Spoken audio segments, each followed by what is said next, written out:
dundal te wér Mbàkke Balla dundal te wér Sëriñ Muntaxa dundal te wér Sëriñ Muntaxa dundal Mbàkke Al Muntaxa, l'être qui est choisi par le bon Dieu.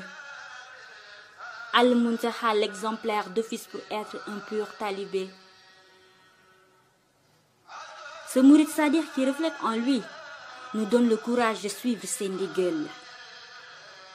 Ce qui lui préoccupe le plus, c'est de nous inculquer l'amour de Cheikhul Khadim. Mbàkke Balla Aïssa, le vainqueur des ennemis de l'islam. He fight against all bad things.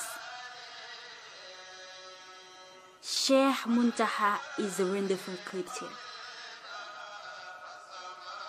To be a Khalif is more easily said than done. But Serigne Touba Cheikh Muntaxa is a good one.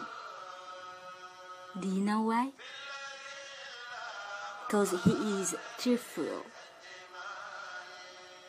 Borom mbégte gën a la yàgg gën a la yokk gën a la wér ci barke borom Touba jërëjëf Serigne Touba.